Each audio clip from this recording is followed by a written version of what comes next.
बिस्मिल्लाहिर्रहमानिर्रहीम, अस्सलाम वालेकुम, सुबह खैर, जुम्मा मुबारक। आप देख रहे हैं एक्सप्रेसो, मैं हूं हिना आदिल और मैं हूं इमरान हसन। तो जनाब, सबसे पहले बात कर लेते हैं जो सबसे बड़ी अचीवमेंट है पेरिस ओलंपिक्स में। अरशद नदीम ने आखिरकार कर दिखाया और 40 साल बाद गोल्ड मेडल पाकिस्तान आ रहा है।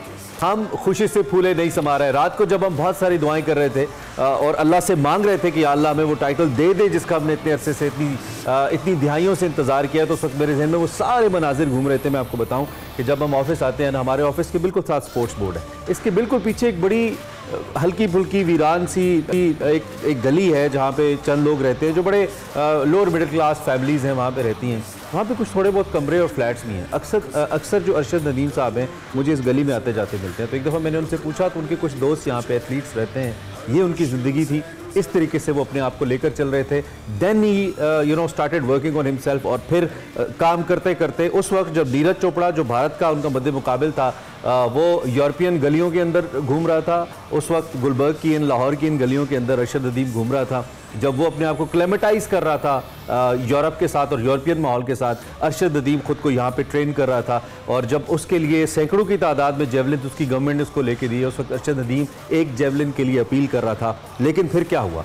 फिर 118 साल रिकॉर्ड टूटा। फिर अरशद नदीम ने वो कर दिखाया जो दुनिया में आज तक किसी ने नहीं किया, जो 118 साल पहले शायद कभी हुआ वो हमें नहीं मालूम, लेकिन अरशद नदीम ने मौजूदा दौर के अंदर कर दिखाया। और जिस तरह तारीख रकम हुई, जिस तरह लोगों ने यूसेन बोल्ट को याद रखना है, जिस तरह लोगों ने ऐसे प्लेयर्स को याद रखना है जिन्होंने once in a life time कुछ किया है, अरशद नदीम ने अपना नाम उनमें लिखवाया। पाकिस्तान के लिए ओलंपिक्स में गोल्ड मेडल हासिल किया 2024 में। ये पाकिस्तान का वाहिद गोल्ड मेडल है, लेकिन मुझे लगता है कि पाकिस्तान के आने वाले वक्त के लिए एक ब्रेक थ्रू है, एक नया माइलस्टोन है जो कि मनाजिल तय करेगा, जो कि रास्ते मुतय्यन करेगा आने वाले बच्चों के लिए, आने वाले एथलीट्स के लिए, और पाकिस्तान के रोशन मुस्तकबिल की नवीद के तौर पे देखा जाएगा। जी हाँ, मेंस जेवलिन थ्रो इवेंट के फाइनल में अरशद नदीम ने 92.97 मीटर की थ्रो करके नया ओलंपिक रिकॉर्ड बनाते हुए पाकिस्तान को गोल्ड मेडल जितवा दिया। पाकिस्तान ने आखिरी बार 1984 में ओलंपिक्स में गोल्ड मेडल जीता था, जो कि हॉकी टीम ने ही दिलवाया था। अरशद नदीम पाकिस्तान को इनफरादी मुकाबलों में गोल्ड मेडल दिलवाने वाले पहले एथलीट हैं और कौमी एथलीट ने जेवलिन थ्रो मुकाबले में किसी की नहीं चलने दी। दूसरे राउंड में तीसरी थ्रो 91.79 का हिंसा अबूर किया और तारीख रकम कर दी अरशद नदीम ने। और उसी वक्त स्टेडियम में सजदा रेस हो गए और उनकी खुशी के आंसुओं से भर गई, जिस तरह से पूरी कौम की आंखें खुशी के आंसुओं से भर गई थी इस थ्रो के बाद। जीत के बाद पेरिस में गुफ्तगू करते हुए कहा कि मैं रिदम में था और पुरुमीद था कि आज कुछ कर जाऊंगा। आज मेरा दिन था, इससे ज्यादा भी थ्रो कर सकता था। यौम आज़ादी सोने के तमगे के साथ मनाई। मेरी तरफ से पूरे पाकिस्तानी कौम को मुबारक हो। मैं अल्हम्दुलिल्लाह बड़ा खुश नसीब हूँ कि पाकिस्तानी कौम ने मेरे लिए इतनी दुआएं की। और जैसे मैंने क्वालिफाई राउंड में पहली थ्रो पे क्वालिफाई किया, और मेरे ख्याल में ये सेकंड टाइम मैंने पहली थ्रो पे 86 प्लस की। इससे पहले मैंने कॉमनवेल्थ गेम्स में पहली थ्रो की थी, तो वहाँ से मैं और भी होपफुल हुआ कि इंशाल्लाह पेरिस ओलंपिक्स फाइनल में इंशाल्लाह जो ना वो अपना बेस्ट करूँगा, तो अल्लाह ताला हमें इज़्ज़त देगा। तो अल्हम्दुलिल्लाह वही हुआ। मैंने अल्हम्दुलिल्लाह अपनी बेस्ट की, तो रिकॉर्ड ब्रेक किया। जो मैंने 88 पॉइंट समथिंग मैंने जो थ्रो की, वो अल्हम्दुलिल्लाह मेरी बड़ी अच्छी थ्रो थी। उसमें मेरे ख्याल में थोड़ा सा मैं बाजू को दबा गया, वरना वो अल्हम्दुलिल्लाह 95 मीटर भी थ्रो हो सकती थी। आज मेरा दिन था, मैं इससे भी लंबी थ्रो कर सकता था, मैं आइंदा इससे भी लंबी थ्रो कर सकता हूँ, ऐसा अरशद नदीम ने कहा। और फिर हमने जब खुशियाँ मनाई तो सबसे बड़ी खुशी, दीदी खुशी, हकीकी खुशी देखने को मिली हमें अरशद नदीम साहब की वालिदा। उनके चेहरे पर जब उनसे पूछा गया कि आपके बेटे तो बड़ा कारनामा किया है, तो माँ जी भी खुशी से फूले नहीं संभारी थी। सुनिए क्या कह रही थी। बहुत बहुत खुश हूँ बेटा, मैं इतनी भी खुश हूँ ना, तुझे देख रहे हैं भी माँ कितनी खुश हो रही है अपने बेटे मेडल जीतने के लिए। माँ की ये दुआएं थी बेटे के साथ, और बेटे ने माशाल्लाह माँ की दुआएं का फल पा दिया और उसने मेडल जीता और मेडल जीत के पाकिस्तान का नाम रोशन किया और पाकिस्तान का झंडा हिलाया। कहते हैं खुशी और मोहब्बतों की कोई सरहद नहीं होती। एक माँ यहाँ पे खुश थी, दुआ कर रही थी, तो एक माँ सरहद की दूसरी तरफ खुश थी और दुआ कर रही थी। लेकिन वो माँ अरशद की नहीं, उनके मुकाबले में मौजूद लेकिन उनके दोस्त नीरज चोपड़ा की थी, वो भी बहुत खुश थी। पूरी कौम इस जीत पर बहुत खुश है। वहीं chairman joint chief of staff committee और सर्विसेज चीफ की अरशद नदीम को मुबारकबाद। ISPR के मुताबिक अरशद नदीम ने इनफरादी हैसियत में गोल्ड मेडल जीतकर तारीख रकम कर दी और ओलंपिक्स में शानदार कामयाबी अरशद नदीम की अंत तक साबित कदमी और मुसलसल मेहनत का नतीजा। और अरशद नदीम की शानदार कामयाबी पूरी कौम के लिए मशअल राह है। गोल्ड मेडल की जीत पर सियासी क़यादत भी अरशद नदीम को शाबाश देती हुई दिखाई दी। सदर मुमलिकत आसिफ अली जरदारी ने कहा कि कौम का फ़ख्र है अरशद नदीम और कहा कि तवील तरीन जेवलिन थ्रो करना बड़ा कारनामा है। आज पूरी कौम की जीत थी। पाकिस्तान के लिए तमगा जीत कर वज़ीर-ए-आज़म ने कहा कि अरशद नदीम ने पाकिस्तान को बहुत खूबसूरत तोहफा दिया है और वो रिकॉर्ड बनाकर तारीख में अमर हो गए हैं। गोल्ड मेडल कामयाबी का मुंह बोलता सबूत है। इसके साथ साथ वज़ीर आला पंजाब मरियम नवाज शरीफ की ओलंपिक्स गोल्ड मेडल जीतने पर मुबारकबाद। उन्होंने कहा कि सिर्फ मेडल नहीं, आपने पूरी कौम के दिल भी जीत लिए। बिल्कुल, और ये सभी जो सियासी रहनुमा अब क्या इन सब का जिक्र करें। आज सिर्फ अरशद नदीम का जिक्र करने को दिल करता है। क्या इनके नाम ले, सारे आ जाते हैं क्रेडिट लेने। जब वो एक जेवलिन के लिए अपने आप को स्ट्रगल में रखे हुए था, उस वक्त शायद कोई भी नहीं था उसके साथ। हाँ, हम थे उसके साथ उस वक्त। सबसे पहले आई रिमेंबर जब वो हाईलाइट हुए तो एक्सप्रेसो वॉज द प्लेटफॉर्म जिसने सबसे पहले उनके कोच के साथ उसको लाइव लिया और बड़ा मुश्किल से हमने, हमारी टीम ने एक वो लाइव इंटरेक्शन, मुझे याद है वो एक मार्केट के अंदर मौजूद थे जहाँ से हमने अरेंज किया था टेलीफोन के जरिए, स्काइप इंटरेक्शन था वो। और फिर उसके बाद खैर बहुत से लोगों ने देखना शुरू किया, फिर बहुत से लोगों ने सराहना शुरू किया, फिर अरशद नदीम ने अपने आप को प्रूव किया। सिंस 2012 एक बार क्रेडिट है, जब शहबाज शरीफ साहब से एक तकरीब के दौरान अरशद बात कर रहे थे तो उन्होंने कहा कि 2012 में जो आपने यूथ प्रोग्राम शुरू किया था, मैंने उस प्रोग्राम के तहत खेलना शुरू किया और फिर मैं आगे आया। तो बहरहाल कहते हैं कि जीत के बहुत सारे ऑन करने वाले होते हैं और जो हार होती है वो यतीम होती है। आज चूंकि जीत है तो जीत हम सब की है। Let's not get into controversies. Pakistan ने मेडल जीता है, अरशद नदीम ने मेडल जीता है और ये जो मनाजिर आप स्क्रीन पे देख रहे हैं ये इसी स्टूडियो के हैं जब अरशद को हमने पिछले रमज़ान के अंदर इन्वाइट किया। हमारे मेहमान थे और हमने उनसे दिल खोल के बातें की, उनसे ओलंपिक का गोल भी पूछा, ओलंपिक का ड्रीम भी पूछा और उन्होंने खुलकर उसका इजहार भी किया।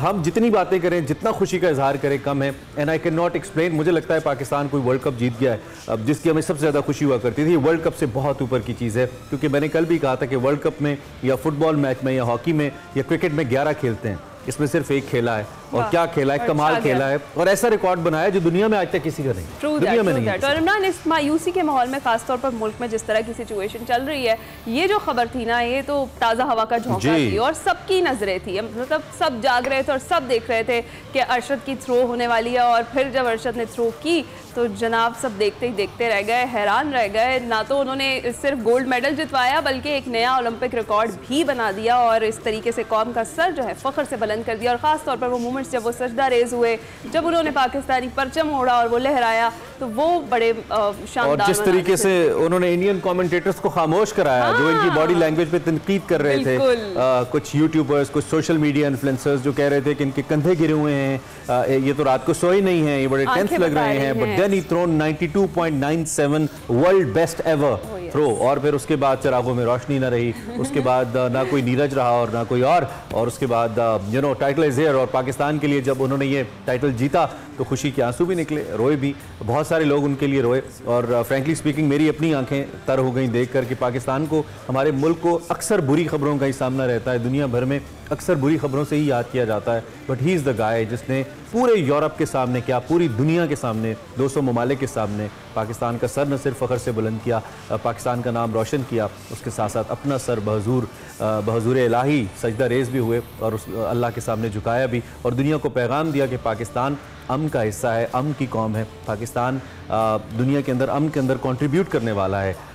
एक बेहतरीन मैसेंजर के तौर पे अरशद नदीम सामने आए हैं। तो खैर जितनी तारीफ़ की जाए हमारे पास अल्फाज कम हैं। अरशद की सर्विसेज पाकिस्तान के लिए बहुत ज़्यादा हैं और आने वाली नस्लें जो हैं वो अरशद नदीम को याद रखेंगी कि उन्होंने पाकिस्तान के लिए ओलंपिक्स के अंदर इंडिविजुअली पहला एथलेटिक गोल्ड मेडल हासिल किया था। इससे बढ़ के और कुछ नहीं। बिल्कुल, इससे बढ़कर कुछ नहीं हो सकता। और ये खुशी जितनी ज़्यादा सेलिब्रेट हम करें उतनी कम है, जितनी अमीर बार भी हो गए। हाँ, ये भी 5 करोड़ गवर्नमेंट सिंध ने दे दिए, गवर्नर जो सिंध ने 20 लाख, पंजाब के गवर्नर ने कुछ नहीं दिया, अभी तक तो कुछ नहीं बताया उन्होंने। और अच्छा, ये वाला जो सिलसिला इमरान, अच्छा पंजाब अमीर सुबह उनको पहले देना चाहिए था। मरियम साहिबा ने भी कोई स्टेटमेंट नहीं दी और सलीम हैदर साहब ने नहीं दी। सिर्फ सूखी सूखी मुबारकबाद दी है उन्होंने कि वो बहुत खुश है और जनाब इस तरीके से हौसला अफजाई तो इस मौके पे स्टेटमेंट पैसे होते हैं। एग्जैक्टली और इसके अलावा भी जब जीत के बाद आप इस तरह की नमाज का ऐलान करते हैं अच्छी चीज है, लेकिन जब जैसे वो स्ट्रगल कर रहे थे, जिस तरह से अभी इमरान ने भी बात की, उस टाइम पर उनको सपोर्ट की ज्यादा जरूरत होती है किसी भी प्लेयर को, किसी भी एथलीट को, तो उस वक्त उन्हें सपोर्ट किया जाना चाहिए। बिल्कुल सपोर्ट किया जाना चाहिए एंड आई बिलीव कि उनको उनके शायान शान वेलकम दिया जाए, स्टेट वेलकम दिया जाए उनको। मैं तो कहता हूँ अगर प्राइम मिनिस्टर खुद भी उनको रिसीव करने जाएं तो ये प्राइम मिनिस्टर की इज्जत में इजाफा होगा। तो अरशद नदीम को रिसीव करने के लिए जा रहे हैं और कौम उनका ऐसे इस्तकबाल करे जैसे चैंपियंस का किया जाता है, जैसे गोल्ड मेडलिस्ट ओलंपियंस का किया जाता है। ये तारीख में पहली बार हो रहा है, ये तारीख का पहला बेटा है जिसने ये करके दिखाया है। तो मेरे ख्याल में हमें कम से कम इस सूरत में रिस्पॉन्ड बैक करना चाहिए कि उनको एक शानदार वेलकम दें और इनको एक शानदार सेलिब्रिटी स्टेटस दें, एक शानदार कौमी हीरो का स्टेटस दें। This is what Arshad Nadeem deserves. और जब इन्होंने ये थ्रो की तो उसके बाद I think he got convince कि उन्होंने वो कर लिया जो वो करने आए हैं। क्योंकि वो कहते हैं ना कि एतमाद जो होता है ना वो लफ्ज़ों में बोलता है, लहजे में नज़र आता है। वो नज़र आ रहा था, इनकी बॉडी लैंग्वेज में हमें नज़र आ रहा था जिस तरह का एतमाद इस थ्रो के बाद उनके अंदर था। और जब उसका रिजल्ट आया देन तो हम वी वर क्वाइट ऑब्वियस, लेकिन एक डर ज़रूर था कि शायद इससे आगे कोई इससे लंबी थ्रो ना हो जाए, लेकिन नहीं हुआ अल्हम्दुलिल्लाह। और वो पाकिस्तान के हिस्से में आया गोल्ड मेडल जिसका हमें इंतजार था। एंड आप ये देखिए कि पूरा खचाखच भरा स्टेडियम है जिसमें इतनी बड़ी तादाद में लोग बैठे हैं, वहाँ पे फिर आना इतने ज़्यादा प्रेशर के बाद, when you know that you are the one and only जिसके ऊपर पूरी कौम की नजरें हैं, इसके अलावा कोई प्लेयर नहीं रह गया हुआ ओलंपिक्स के अंदर, और फिर आप न सिर्फ खेलें बल्कि गोल्ड मेडल जीत जाएं, 118 साल का रिकॉर्ड तोड़ दें, ये लम्हे रोज़ रोज़ नहीं मिलते। हमारी ज़िंदगी में हमें एक बार देखना नसीब हुआ, अल्लाह का शुक्र है, अल्लाह करे आइंदा देखते रहें, लेकिन this is once in a life time moment I believe. बिल्कुल ऐसा ही है। और अब जरा कुछ अपने मुल्क की सियासी कर लें आप हमारा मुल्क खराब सियासत की बात करते हैं। इतनी अच्छी खबर सुना दी है तो क्यों ना आप जरा सियासत पर भी नजर डाल लें कि चल क्या रहा है।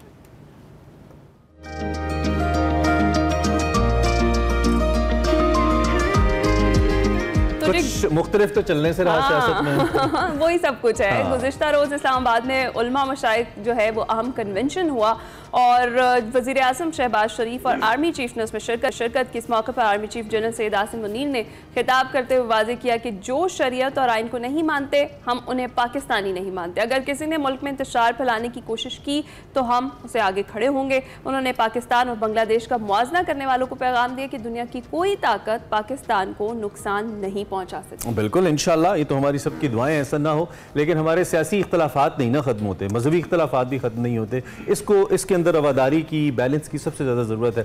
उन्होंने कहा जी ये जो दो कौमी नज़रिया है इसको खलीज बंगाल में डबोने के दावेदार आज कहाँ हैं। आर्मी चीफ ने उलमा और मशाइख पर जोर भी दिया कि वो शिद्दत पसंदी हो या तकसीम हो, इसके खात्मे के लिए अपना किरदार अदा करें, एतताल पसंदी को फ़रोग दें। इसके अलावा जो फसाद फिल अर्ज़ है इसकी नफ़ी करें। प्राइम मिनिस्टर ने भी फिर उनके बाद खिताब किया। एक तो बड़े भरपूर अंदाज में उन्होंने आर्मी चीफ की जो तकरीर थी उसको सराहा। उन्होंने कहा कि इन्होंने जो कह दिया है वो हमारे लिए मशअल राह है, इसके बाद मजीद कुछ कहने की ज़रूरत नहीं है। But since I am here as a chief guest तो मैं अपना रोल अदा करते हुए कुछ कहूँगा। उन्होंने कहा जी इस वक्त जो इदारे हैं वो मुल्क की तरक्की के लिए और ख़ास तौर पर महंगाई के खात्मे के लिए हम इदारों के बिल्कुल साथ एक मिसाली कोऑर्डिनेशन है इस वक्त जो जारी है गवर्नमेंट के दरमियान। इसमें उन्होंने आसिफ अली जरदारी, बिलावल जरदारी साहब का भी जिक्र किया और जनरल आसिम मुनीर साहब का भी जिक्र किया कि हम जो भी मशवरे ले रहे हैं, जो भी फैसले कर रहे हैं, ये मुशावरत से हो रहे हैं, इसमें सबकी आरा शामिल है, सारे स्टेक होल्डर्स की। और उधर अगर हम 190 मिलियन पाउंड केस की बात करें इस तकरीब के अलावा थोड़ा आगे बढ़ें तो वो उसकी समाअत रावलपिंडी अडयाला जेल में हुई और वहाँ से वंस अगेन साफियों से गैर रस्मी गुफ्तगू हुई और उसमें तासुर ये दिया है अब चेयरमैन तहरीक इंसाफ ने कि मैंने कोई माफ़ी नहीं मांगी है। उन्होंने कहा जी माफ़ी वो मांगता है जो गलती करता है, मैंने तो कोई गैर मशरूत माफ़ी नहीं मांगी। 12 माह से कह रहा हूँ CCTV फुटेजेस निकाले जाएं। अब भी कहता हूँ अगर मेरा कोई भी आदमी इस CCTV फुटेज में आया तो मैं माफ़ी मांग लूँगा। ये एहसाब खान साहब ने कहा है। पाकिस्तान के लिए बात करने को कह रहा हूँ, मुझे जेल में जितनी देर रखना है रख लें, मैं डील करने को तैयार नहीं हूँ। डील वो करता है जिसने कोई जुर्म किया हो। बानी तहरीक इंसाफ से सवाल भी किया गया कि जो नून लीगी सेनेटर इरफान सिद्दीकी हैं वो ये कह रहे हैं कि आपसे बात करने का वक्त अब ख़त्म हो चुका है। इस पर उन्होंने कहा कि मेरे पास बहुत वक्त है, वक्त उनके लिए ख़त्म हो रहा है। इन बेवकूफ़ों को समझ ही नहीं आ रही कि हुकूमत के पास 2 माह से ज़ायद का वक्त नहीं है 2 माह में इस हुकूमत का धड़म तख्ता होने वाला है। और बांग्लादेश का भी रेफरेंस दिया। जी हाँ, उन्होंने कहा कि बांग्लादेश जैसे बुरे हालात हैं, इसीलिए कह रहा हूँ कि इनके नाम ECL पर डाले जाएं। और ये सारी जो सिचुएशन है जो दिन ब दिन क्या बल्कि पल पल बदल रही है सियासी सूरत हाल, इस पर हमने नहीं है। हमारे साथ मौजूद है सलमान आबिद साहब, सीनियर तजज़ियाकार। अस्सलाम वालेकुम सर, गुड मॉर्निंग, कैसे हैं? बहुत शुक्रिया, वेरी मच। सबसे पहले तो आपको भी गोल्ड मेडल की बहुत मुबारकबाद, पाकिस्तान ने कमाल किया। मतलब ये तो मुबारकबाद से कोई बड़ी चीज़ है जिसने पाकिस्तान के अंदर एक नया हौसला दिया है। और आप देखिए कि एक ऐसा खेल जिसके बारे में लोग ज़्यादा नहीं जानते और ज़्यादा लोग खेलते नहीं हैं, उस खेल ने पाकिस्तान को कहाँ पहुँचा दिया। पूरी दुनिया के अंदर एक नई शनाख्त, एक नई पहचान, एक नई तस्वीर खींची है पाकिस्तान की। और आप देखिएगा कि इस जीत के बाद पाकिस्तान में एक नया टैलेंट इस शोबे के अंदर, इस खेल के अंदर उभरेगा। और जैसे कल मैंने सुना है कि एक एकेडमी बनाने की बात भी की है कि वो इनको इस तरह की एकेडमी बना के देंगे जहां वो नए लोगों को, नए बच्चों को ट्रेन के। तो मैं ये समझता हूँ बाज़ औक़ात ना कुछ चीज़ें ऐसी होती हैं, कुछ ऐसे एक्शन ऐसे होते हैं जो सोसाइटी के अंदर एक ट्रांसलेशन पैदा करते हैं। ये सिर्फ एक जिसे कहते हैं जीत नहीं है, इसने एक नई होप भी पैदा की है हमारी स्पोर्ट्स, नए दौर का आगाज़। अभी आपको याद है ना, पिछले दिनों BBC ने एक रिपोर्ट जारी की थी कि 74 बरस पाकिस्तान और कहाँ 7 लोगों के साथ वो ओलंपिक्स खेल रहा है, उसमें से 6 हार गए हैं, 7वां जो है वो पाकिस्तान के लिए कैसा काम कर जाता है। एक गरीब इलाके से, गरीब बस्ती से उठने वाला मियां चन्नू, जिसके पास कोई वसाइल नहीं है, जिसको कोई पूछने वाला नहीं है, जो कोई इस खेल की पजीराई नहीं करता, क्योंकि हमने सारी सरमायाकारी जो है वो क्रिकेट के खेल पे की हुई है। हॉकी को हमने बर्बाद किया, बॉक्सिंग को हमने बर्बाद किया, बैडमिंटन को हमने बर्बाद किया, पहलवानी को हमने बर्बाद किया, स्क्वैश को जहांगीर खान और जानशेर के बाद हम कोई पैदा नहीं कर सके उस तरह का खिलाड़ी। ये हमारी खुद हुकूमत के लिए भी सोचने की बात है कि अगर एक बंदा कम वसाइल में, महदूद वसाइल में, ना होने वाले वसाइल के बावजूद ओलंपिक्स में गोल्ड मेडल ले सकता है, तो फिर बाकी खेलों के साथ हमारा ये जो सौतेली माँ का सलूक है, तो आपने कहा ना कि जीत जो होती है उसका जश्न सब बनाते हैं और जो हार होती है वो यतीम होती है। अब ऐसे ही है, इस खेल से सबक ये सीखें कि पाकिस्तान में हर स्पोर्ट्स के अंदर आपको इन्वेस्टमेंट करनी है और उसके अंदर सरमायाकारी करनी है और इस तरह के अरशद नदीम जैसे नए नए बच्चों को निकालें। अच्छा, एक और पाकिस्तान को आगे जबरदस्त सलमान साहब रात को टूटी है कि हम सभी लोग सभी पाकिस्तानी तकरीबन हर तबके से वो जाग के इस मैच को देख रहे थे। और उससे हमें साबित ही हुआ कि जो एक मिथ है ना जी कि लोग सिर्फ क्रिकेट देखना चाहते हैं, ये नहीं है। मैच मैं वो चाय के थड़े जिसे कहते हैं ना, उस पे रात मैंने देखा ये मैच, और कोई 11:30 से लेके 12:30 पौने 1 तक जो वहां माहौल था, और सारे लोग कह रहे थे कि ये बंदा कुछ करके दिखाएगा। और जिस वक्त उन्होंने पहला किया ना, उस वक्त उन्होंने जैसे आपने कहा वो तय कर दिया था, क्योंकि 92.97 को ब्रेक करना इतना आसान नहीं था और ना कोई कर सकता था। लेकिन आप देखिए तो उनकी सेकंड अटेम्प्ट है वो भी 90+ में गई जो आखिर में उन्होंने किया। तो इसलिए मैं समझता हूं कि ये सेलिब्रेट भी करें, लेकिन साथ साथ हुकूमत जरा थोड़ा सा इसके ऊपर संजीदगी का मुजाहरा करे कि अगर आपने इस तरह के खेलों के साथ सौतेली माँ का सलूक करना है तो फिर शायद इंडिविजुअली तो शायद निकल आए, फिर हुकूमत का कोई रोल नहीं है। अब आप देखिए ना, ये जो लड़का जीता है इसमें हुकूमत और रियासत का कोई बड़ा रोल नहीं है। ये बुनियादी तौर पे अपने टैलेंट की बुनियाद पे पहुंचा है, और जितनी उसके ऊपर आपने इन्वेस्टमेंट ना की उसके बावजूद उसने अपने आप को परफॉर्म करके दिखाया। तो ये मैं समझता हूँ आज उसने पाकिस्तान में नहीं पूरी दुनिया में हमारा सर फख्र से बुलंद किया है और साबित किया है कि इस नाउमीदी के दौर में भी उम्मीद के दिए जो है जलाए जा सकते हैं। और मौरिख लिखेगा कि 24 करोड़ के मुल्क में से सिर्फ 7 लोग आए थे, 6 निकल गए थे, एक ने गोल्ड मेडल जीता था। I mean this is history, amazing. Getting back to the politics, our old subject जिसके साथ हमने चलना है। बताइए सर, आप हमने मंजरनामा तो रखा है सामने, आपका क्या टेक है, आप तबसरा क्या है मौजूदा? इमरान साहब, बात यह है कि इंतहा पसंदी, दहशतगर्दी, शिद्दत पसंदी, चाहे वो मजहबी बुनियादों पर हो और चाहे वो सियासी बुनियादों पर हो, और जैसे आपने कहा है कि सियासी तकसीम भी पैदा होगी, ये पाकिस्तानी रियासत के इस वक्त बड़े चैलेंज हैं। अब इन चैलेंज से निपटने के लिए आपको ग्राउंड की सतह के ऊपर कुछ करके दिखाना है, अपनी गवर्नेंस के मॉडल को इम्प्रूव करना है, ठीक, अपने इंस्टीट्यूशन को इम्प्रूव करना है, इस पॉलिटिकल डिवीजन को खत्म करके पॉलिटिकल स्टेबिलिटी की तरफ जाना है। ये जो इकोनॉमिक मायूसी इस वक्त है, माशी, और वो जो माशी जिसे कहते हैं ना कि हम इस वक्त वो कह रहे हैं ना कि डिजिटल टेररिज्म, तो ये जो माशी टेररिज्म लोगों के ऊपर हो रही है उससे कैसे लोगों को बाहर निकालना है, ये चैलेंज है, माशी दहशतगर्दी। जी, लेकिन एक चीज याद रखिए, ये कोई अकेला नहीं कर सकता। ना ये काम फौज अकेली कर सकती है, ना एस्टैब्लिशमेंट कर सकती है, ना हुकूमत कर सकती है, ना अपोजिशन कर सकती है।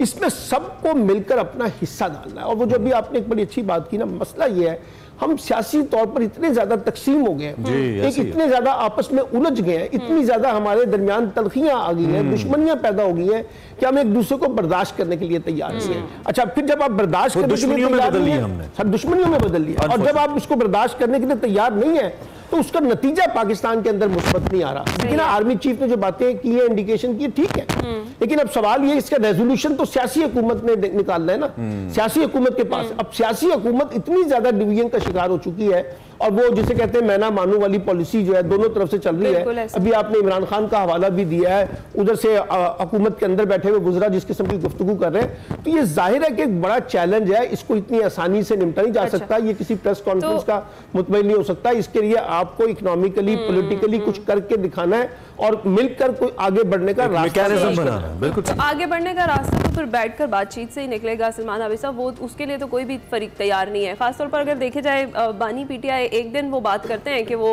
गैर मशरूत जो माफ़ी मांग रहे हैं, और वो कह रहे हैं कि अगर कोई फुटेजेस ये प्रूव करती हैं कि उनके कोई बंदे शामिल थे आग लगाने में, इस तरह की किसी मामलात में, तो वो फिर माफ़ी मांग लेंगे। लेकिन उससे अगले ही दिन वो फिर दोबारा गुफ्तगू करते हुए कह रहे हैं तासुर तो ये दिया जा रहा है कि मैं माफ़ी मांग रहा हूँ, ऐसा बिल्कुल नहीं है, माफ़ी तो इन्हें मुझसे मांगनी चाहिए, और वो फिर दोबारा से उसी स्टेटमेंट पर वापस आ जाते हैं। देखिए, बात यह है कि मुज़ाकरात सब करना चाहते हैं, बातचीत भी सब करना चाहते हैं, मुफाहमत भी सब करना चाहते हैं, इमरान खान समेत, लेकिन अपने अपने एजेंडे पे, अपनी अपनी शराइत पे, कोई दूसरों के लिए कोई लचक पैदा करने के लिए तैयार नहीं। अच्छा, अब दूसरी बात यह कि जो 9 मई का कॉन्टेक्स्ट है, ये इतना अरसा हो गया, अब अदालतों के अंदर इसको प्रूव करना होगा।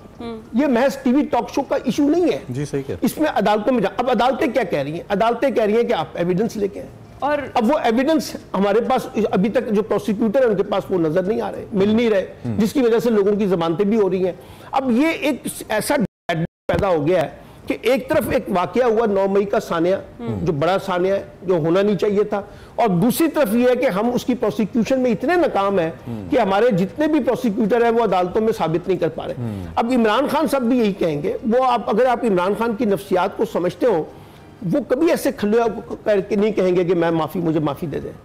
वो यही कहेंगे आपको कि जनाब लाइए, साबित कीजिए, प्रूफ कीजिए, कमीशन बनाइए, इंक्वायरी कीजिए, अगर कोई जुर्म साबित होता है मुझ समेत मैं माफी मांगने के लिए तैयार हूं। अब वहां तो वो जा नहीं रहे, इसलिए ये हो तो सियासत रही है सारी की सारी। मैं बताऊं, इमरान खान साहब को भी पता है कि इनके पास वो एविडेंस नहीं है, और हुकूमत को भी ये पता है कि अगर इमरान खान की और एस्टैब्लिशमेंट के दरमियान पैचअप होता है तो सबसे ज्यादा जिसे कहते हैं नुकसान तो हुकूमत का होगा ना, क्योंकि वो तो एंजॉय कर रहे हैं इस सारी तकसीम की जो एस्टैब्लिशमेंट और इमरान खान के दरमियान है। लेकिन मैं इससे हटके कहना चाहता हूं, देखिए, इमरान खान हो, एस्टैब्लिशमेंट हो, हुकूमत हो, और दीगर जमातें हो, और कारोबारी तबकात हो, अगर आप आगे नहीं बैठेंगे, ठीक, तो जब फिर मसले का हल नहीं निकलेगा। आपके वक्त का बहुत शुक्रिया, आप तशरीफ लाए और आपने इस अहम मौजू पे भी हमसे बात की। सलमान हाफिज साहब सीनियर तजियाकार अपनी राय का इजहार कर रहे थे। इससे पहले हमने खिराज तहसीन पेश किया अरशद नदीम साहब को, द गोल्ड मेडलिस्ट ओलंपियन, और फिर हमने पॉलिटिक्स पे भी बात की। एक ब्रेक लेते हैं, ब्रेक के बाद एक्सप्रेस हो जा रही है।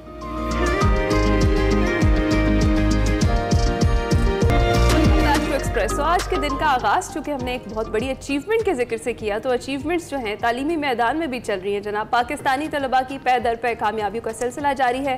फिजिक्स, केमिस्ट्री, बायोलॉजी और मैथ ओलंपियाड में कामयाबियों के झंडे गाड़ने के बाद अब फिलिपाइन में होने वाले पहले न्यूक्लियर साइंस ओलंपियाड में भी पाकिस्तानी तलबा ने सिल्वर और ब्रॉन्ज मेडल जीत लिए हैं। पाकिस्तानी तलबा सुलेमान मान और सुबहान काशिफ ने सिल्वर मेडल हासिल किया, जबकि एहबान अवान और कासिम सलाम ने कांसी का तमगा अपने नाम किया। तलबा की टीम की तरबियत पाकिस्तान एटॉमिक एनर्जी कमीशन के ज़ेर इंतज़ाम इदारे से हुई, और इन तलबा का ताल्लुक कराची, लाहौर और रावलपिंडी से। और हमेशा की तरह एक्सप्रेसों में हम आपकी इनसे मुलाकात करवाने बिल्कुल, ये हमारे साथ मौजूद हैं। सबसे पहले तो हम इनसे ज़रा बात करते हैं कि इनकी फीलिंग्स क्या हैं। Thank you very much guys, बहुत शुक्रिया। कैसे हैं आप लोग? ठीक ठाक हैं? अल्हम्दुलिल्लाह, बहुत शुक्रिया आपने हमें ज्वाइन किया। First of all I would ask, आप में से कोई भी जवाब देना चाहे, क्या फील क्या है, कैसा लगा इस कंपटीशन को जीत के? अल्हम्दुलिल्लाह हम बहुत खुश हैं कि इतनी मेहनत के बाद काफ़ी अर्से हमने पढ़ाई की और मेहनत की इस कंपटीशन के लिए, और फाइनली हम मेडल जीत के आ गए अपनी नेशन के लिए। एक्सपेक्टेड था एहबान, सुलेमान, एक्सपेक्टेड था कि आप मेडल जीतेंगे? तैयारी इतनी तगड़ी थी, आपको लग रहा था? तैयारी तो की थी काफी, तो उम्मीद तो थी मतलब कि सिल्वर तक तो एटलीस्ट मुझे उम्मीद थी, तो अल्हम्दुलिल्लाह सिल्वर ही आ गए, तो काफी खुशी हुई थी उसमें। अच्छा, वाह। सही है। अच्छा ऐवान, आप बताएं आप कौन से ग्रेड में हैं और क्या पढ़ते हैं स्कूल में, और इस तरह का जो इवेंट है पहली बार मुनाकिद हुआ, इस पर क्या कहेंगे? जी, मैं A2 से ग्रेजुएट हो चुका हूँ, तो मैं यूनिवर्सिटी स्टार्ट करने वाला हूँ। और आपका अगला सवाल क्या था? ये जो ओलंपियाड है न्यूक्लियर साइंस, ये पहली बार हुआ है इवेंट, इस पर क्या कहेंगे आप? जी, तो इस इवेंट में हम जब गए थे तो हम ज़ाहिर मेरा तो ये पहला ओलंपियाड था, तो मुझे पता नहीं था कि मैं क्या एक्सपेक्ट करूं, लेकिन हम गए तो बहुत ज़्यादा मज़ा आया। हमारी इंटरेक्शन हुई डिफरेंट टीम से, अलग अलग मुल्कों से, और काफ़ी एक्सपोजर मिला हम सब स्टूडेंट्स को इस इवेंट से। तो आपका न्यूक्लियर साइंस के अंदर इंटरेस्ट कैसे पैदा हुआ? आप अमूमी तौर पे स्टूडेंट्स का जो फील्ड ऑफ इंटरेस्ट है या एरिया ऑफ इंटरेस्ट है वो फ़र्क होता है, डिफरेंट होता है, you know the way we know people, and बहुत से लोगों से हमारी बात भी होती है। आपका इस साइड पे कैसे इंटरेस्ट हुआ? जी, तो मेरा स्पेसिफिकली न्यूक्लियर साइंस में इंटरेस्ट नहीं है, मेरा फिजिक्स में है। और चूंकि न्यूक्लियर फिजिक्स का हिस्सा है तो ऑटोमेटिकली उसमें भी इंटरेस्ट है। और मेरा फिजिक्स में इंटरेस्ट तो इस तरह हुआ क्योंकि मैं शुरू से इंसाइक्लोपीडियाज पढ़ता था फिजिक्स की। ग्रेड 3 से मैं लेके अब ग्रेड 6 तक मैं इंसाइक्लोपीडियाज पढ़ता रहा, और ग्रेड 6 ऑनवर्ड्स मैं यूट्यूब पे बहुत ज्यादा फिजिक्स कंटेंट कंज्यूम करता था। तो इस तरह मेरा शौक पैदा होता गया। तो what attracts you the most? I mean physics के अंदर भी आपके लिए सोर्स ऑफ अट्रैक्शन क्या है? क्या है जो आपका दिल बहुत लगाता है? क्या है जो आपको बहुत क्यूरियस करता है और you know helps you to read more and more? Physics की सबसे अच्छी बात मुझे ये लगती है कि आपको हर जगह नजर आती है जितना आप पढ़ते हैं उसको। तो अगर आप कोई फिनोमेनन के बारे में पढ़ते हैं, आपको अपनी एवरीडे लाइफ में नजर आने लग जाती है। जैसे कि आपने कोई नया लफ्ज सीखा हो और फिर आपको हर इंसान के जुमले में नजर आया और सुनाई दे लफ्ज, इस तरह। ठीक है। अच्छा सुलेमान, आप बताइए आपका कैसा एक्सपीरियंस था, और इस ओलंपियाड के हवाले से बताइएगा किस तरह का इवेंट था, किस तरह के जो कॉम्पिटिशन्स थे वो थे? ये फर्स्ट टाइम ओलंपियाड था, तो मतलब काफी न्यूज़ था मेरे भी कि मेरा भी ऐवान की तरह फर्स्ट टाइम ओलंपियाड का एक्सपीरियंस था। तो वहाँ पे बहुत मुल्कों से आई टीम्स आई हुई थी, मुस्लिम कंट्रीज भी काफी ज्यादा थी, अरब कंट्रीज, तो उनसे इंटरेक्शन काफी हुई हमारी, बहुत अच्छे दोस्त बनाए हमने। वहाँ पे एक्टिविटीज भी काफी होती थी हमारी, मतलब कि हमें फ्री वो लोग रहने देते थे। ओलंपियाड के बीच में हमें एक्सकर्शंस थी हमारी, हमें पावर प्लांट विजिट करवाया था, हमें न्यूक्लियर फैसिलिटीज विजिट करवाई थी, तो काफी मतलब कि अच्छा एक्सपीरियंस गुजर गया वहाँ पे। और अच्छी बात है कि न्यूक्लियर साइंस को भी प्रमोट करना चाहिए बाकी साइंस के साथ साथ, क्योंकि ये भी इमर्जिंग फील्ड है काफी इस दौरान, और काफी अच्छा सोर्स है एनर्जी वगैरह का, इलेक्ट्रिसिटी का। बाकी कोल वगैरह, कार्बन एमिशन इसकी जीरो ही है, तो काफी अच्छा है resource. In specific when you were in this competition, क्या था इसके अंदर, क्या इसका स्ट्रक्चर क्या था? कुछ एमसीक्यूज थे, क्वेश्चंस थे, इंटरव्यूज थे, क्या था इसके अंदर? इसके दो पोर्शंस थे, एक था थ्योरेटिकल और एक एक्सपेरिमेंटल। एक्सपेरिमेंटल में ये था क्योंकि अभी तो ये है कि यानी सारे स्टूडेंट्स हैं तो वो रेडिएशन एक्सपोजर ज्यादा दे नहीं सकते बच्चों को। इसमें ये होता है न्यूक्लियर में रेडिएशन मटेरियल्स के साथ डील करना, तो वो रिस्क लेना नहीं चाह रहे थे, तो उन्होंने ये कर दिया कि इस साल का जो था फिलहाल एनालिटिकल कर दिया एक्सपेरिमेंटल। यानी हमारा जितना भी था वो हमने सॉफ्टवेयर पे करना था, हम सॉफ्टवेयर के थ्रू डेटा निकालते थे और फिर एक्सेल जैसे सॉफ्टवेयर पे उस डेटा को एनालाइज करते थे, यानी एनालिटिकल था हमारा सारा। तो एक्सपेरिमेंटल हमारा हुआ पहले, और 30% एक्सपेरिमेंटल था, बाकी 70% थ्योरेटिकल। थ्योरेटिकल में 5 क्वेश्चंस थे, 5 आवर्स ड्यूरेशन, और उसमें इस साल ये चेंज आ गया कि वरना ओलंपियाड्स में हमेशा वर्किंग मांगते हैं, मतलब क्योंकि प्रॉपर लॉन्ग क्वेश्चंस होते हैं, उनकी प्रॉपर सोल्यूशन, वर्किंग डेरिवेशन चाहिए होती है, रिक्वायर्ड होती है। लेकिन इस साल उन्होंने इसमें सिर्फ आंसर्स रिक्वायर्ड थे, तो उन्होंने बीच में वर्किंग थी वो चेक नहीं की। तो यानी अगर आपने बीच में एक छोटी सी मिस्टेक भी कर दी है ना, प्लस माइनस की, तो आपका एंड पे आंसर गलत, तो यानी 0 मार्क्स। तो ये एक थी, वरना बाकी मतलब इस दफा ज्यादा इट वाज टाइटन, ज्यादा स्ट्रिक्ट था। जो आपके दीगर कंपैरेटर्स थे बाकी ममालिक, कौन से एक तो मेन ममालिक थे, ये भी हमें बता दीजिए, और उनसे क्या लर्निंग रही है आपकी? जो बाकी आपके साथ लोग थे, जारी बात है आपका एक इंटरनेशनल एक्सपोजर हुआ है, वहां से आपने क्या सीखा? उन लोगों को आपने जो देखा और ऑब्जर्व किया? हमारे साथ ज्यादातर मुस्लिम कंट्रीज ही मेनली थी जिनसे इंटरेक्शन हमारी हुई, जैसे बहरीन था, ईरान, जॉर्डन, कतर, सऊदीया, हमारी इनसे मैंने इंटरेक्शन हुई, क्योंकि वही मतलब मुस्लिम से तो बेहतर इंटरेक्शन होगी, तो इनसे काफी बातचीत हुई थी हमारी। तो काफी मुल्कों से आए हुए थे, ये मेन अरब कंट्रीज थी, उसके अलावा यूरोप से भी कुछ कंट्रीज आई हुई थी, सिंगापुर था, जैसे थाईलैंड भी था, मंगोलिया भी था। तो काफी हमारी इंटरेक्शन हुई, दोस्तियां काफी अच्छी बनी। आप भी कुछ ऐड कर रहे थे? आप भी कुछ ऐड करना चाहते हैं? जी, जब हमारी इंटरेक्शंस में हमने उनसे अपने एजुकेशन सिस्टम के बारे में काफ़ी ज़्यादा पूछा कि हम सीखें ना उनसे कि उनका एजुकेशन सिस्टम कहाँ बेहतर है और इस तरह की चीज़ें। तो मैंने ये एक मेन चीज़ सीखी सिंगापुर के स्टूडेंट से कि उनके एजुकेशन सिस्टम में मैथ की काफ़ी ज़्यादा अहमियत है। क्योंकि जिस तरह हमारे एजुकेशन सिस्टम में वो बायोलॉजी और मैथ के बीच में सिलेक्ट कराते हैं ना, उनके यहाँ फिजिक्स और बायोलॉजी के बीच में सिलेक्ट कराते हैं। तो हर स्टूडेंट के लिए मैथ पढ़ना लाजमी है। तो ये काफ़ी अच्छी चीज़ थी, मैंने देखा, और इसलिए सिंगापुर की टीम सबसे वेल परफॉर्मिंग टीम थी उनके यहाँ ओलंपियाड में। तो एहबान ये बताइएगा, इस ओलंपियाड का पता कैसे चला, इसकी प्रिपरेशन आपने किस तरह से की और दिन में कितने घंटे आपको तैयारी करनी पड़ी, इस हवाले से भी जरा बता दें। जी, तो एक HEC और प्यास का एक जॉइंट वेंचर है, स्टेम के नाम से, NSTC के नाम से एक टेस्ट होता है, नेशनल साइंस टैलेंट कॉन्टेस्ट, पूरे पाकिस्तान में, जिनसे वो 4 सब्जेक्ट्स बायो, केम, फिजिक्स और मैथ में स्टूडेंट्स को सिलेक्ट करते हैं, 50 स्टूडेंट्स जो कि टॉप 50 होते हैं। फिर उसके बाद एक और टेस्ट होता है, फिर टॉप 15 सिलेक्ट होता है, फिर टॉप 5 सिलेक्ट होते हैं। इससे फिर आप इंटरनेशनल साइंस ओलंपियाड में आप जा सकते हैं। तो इसी तरह उन्होंने हमें इंसो के लिए सिलेक्ट किया और इसका हमें ट्रेनिंग कैंप के लिए बुलाया था 1 महीने पहले। तो हम चारों स्टूडेंट्स 1 महीने पहले प्यास university, Pakistan institute of engineering and applied sciences में एक ट्रेनिंग कैंप में पढ़ रहे थे, जिसमें हमें सुबह 8 बजे से लेके 3:30 बजे तक क्लासेस होती थी। फिर बाकी दिन हम खुद लाइब्रेरी में बैठ के पढ़ते थे। Great effort. आपके जितने टीचर्स हैं, आपके पेरेंट्स हैं, आपके गाइड्स हैं, जिसने कंट्रीब्यूट किया है आपको यहाँ तक ले जाने में, और आपने तो खैर कमाल ही किया है। आपको बहुत ज़्यादा मुबारकबाद हमारी तरफ से। कीप वर्किंग हार्ड और ऐसे ही चलते रहिए अपने पैशन को लेकर। अल्लाह करे आप अपनी फील्ड्स के अंदर जो भी आपने एम किया है, जो भी आपने गोल्स हैं आपके, उनके अंदर आपको हो और वो हासिल करें जो आप चाहते हैं। पाकिस्तान का नाम इन स्टूडेंट्स ने बुलंद किया और हम अपना किरदार अदा कर रहे हैं इनको आपसे मिलवाने में, आप तक पहुँचाने में। ब्रेक लेते हैं, ब्रेक के बाद आते हैं।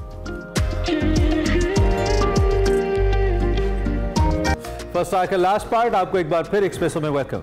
इम्तियाज स्टोर की बात करेंगे, जहां सबसे बड़ी प्रोडक्ट रेंज दस्तयाब है लोएस्ट प्राइसेस पर। अब मौजूद है 12 शहरों में 29 स्टोर्स के साथ। चाहे लेनी हो ग्रॉसरी, फ्रेश मीट, सब्जियां, फल, इलेक्ट्रॉनिक्स, फार्मेसी, कपड़े, मेकअप या फिर दूसरी घरेलू अशिया, आपको सब कुछ एक ही छत के नीचे मिलेगा इम्तियाज पर, वो भी इंतहाई मुनासिब कीमतों पर। यही वजह है कि इम्तियाज स्टोर्स को इतना पसंद किया जा रहा है। आजकल की इस महंगाई के बावजूद इम्तियाज अपनी लोएस्ट प्राइसेस को मेंटेन किए हुए है, और सिर्फ यही नहीं बल्कि इम्तियाज इस आज़ादी के मौके पर अपने कस्टमर्स को महंगाई से आज़ादी दिलाने के लिए 9 अगस्त से 18 अगस्त तक बेशुमार डिस्काउंट्स भी फराहम कर रहा है। इसी दौरान इम्तियाज दे रहा है आपको फ्री शॉपिंग जीतने का मौका, यानी 9 अगस्त से 18 अगस्त तक इम्तियाज के किसी भी स्टोर से सिर्फ 15,000 की शॉपिंग पर आप कुरानदाजी के जरिए जीत सकते हैं 25,000 रुपए का free shopping voucher. Imtiaz stores Karachi, Lahore, Islamabad समेत 12 शहरों में अपने कस्टमर्स को एक बेहतरीन शॉपिंग तजुर्बा दे रहा है और हर मौके पर अपने कस्टमर्स को इस तरह की ऑफर्स फराहम करके उनके लिए शॉपिंग को आसान बना रहा है। अब एक ब्रेक लेते हैं, ब्रेक के बाद दोबारा आपको ज्वाइन करते हैं।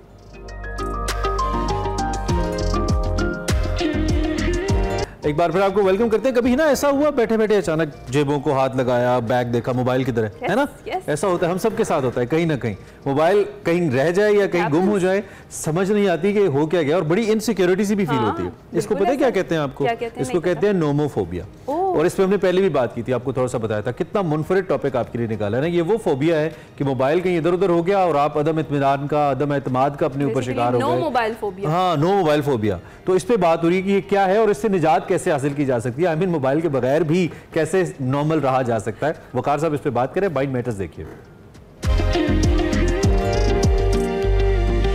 अस्सलाम वालेकुम नाज़रीन, मैं वकार अहमद और आप देख रहे हैं माइंड मैटर्स। गुज़श्ता एक सेगमेंट में हम बात कर रहे थे नो मोफोबिया की, यानी no mobile phobia.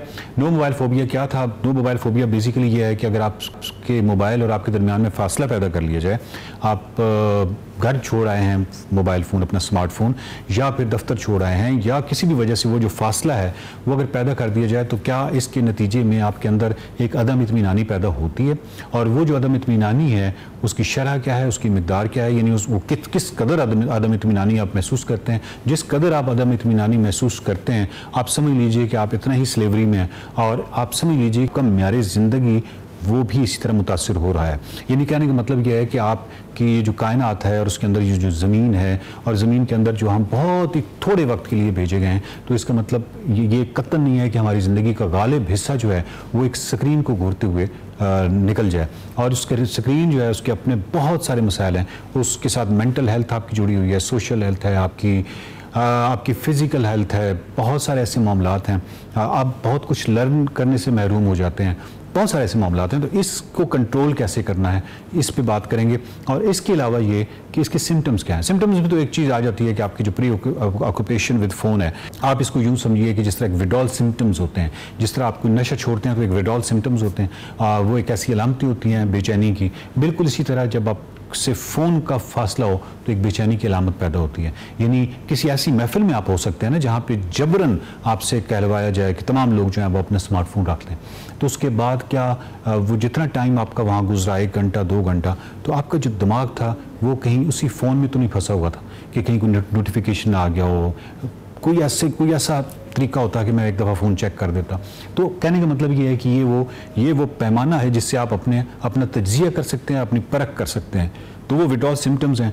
Tolerance level आपने किस हद तक बढ़ा दिया है, और टॉलरेंस लेवल जो है यानी किसी भी एडिक्शन में वो जितना बढ़ता चला जाए, तो वो जो नशे की मिकदार है, यहाँ पे हम फ़ोन एडिक्शन की बात कर रहे हैं, तो उसकी मिकदार बढ़ती चली जाती है और वो कम किसी सूरत में नहीं होती। और लेकिन दूसरी तरफ आपकी जो क्वालिटी ऑफ लाइफ है, जो म्यारी ज़िंदगी है, वो शदीद मुतासिर हो रहा होता है। उसमें रिलेशनशिप्स हैं, उसमें आपका नेचर से ताल्लुक़ है, उसमें आपका किताब से ताल्लुक़ हो सकता है, आपका अपना तख़य्युल हो सकता है, वो आपको अपने तख़य्युल से महरूम कर देती है इस तरह की टेक्नोलॉजी। क्योंकि जब आप बिल्कुल फारिग होकर सुकून से बैठे होते हैं, तब आप ये तख़य्युलाती या इमेजिनेशन आपकी जो पावर है, आप इसको इस्तेमाल करते हैं और बहुत सारी ऐसी चीज़ें आती हैं, बहुत सारे ऐसे आइडियाज़ आते हैं जो कि बहुत खूबसूरत होते हैं। उसको आप लिखते भी हैं, उसको आप मुसव्वरी की सूरत में यानी पेंट भी करते हैं, उसको आप मौसीकी की सूरत में वहाँ पे उसका इजहार करते हैं। और इन तमाम चीज़ों से महरूमी जो है वो कतन कोई अच्छी चीज़ नहीं है, क्योंकि एक इंसान होने का शर्फ जो है वो कुछ क्वालिटीज़ की वजह से है। और इस कायनात में आप कतन इसलिए नहीं आए कि आप की ज़िंदगी का गालिब हिस्सा जो है वो एक स्क्रीन को घूरते हुए गुजर जाए।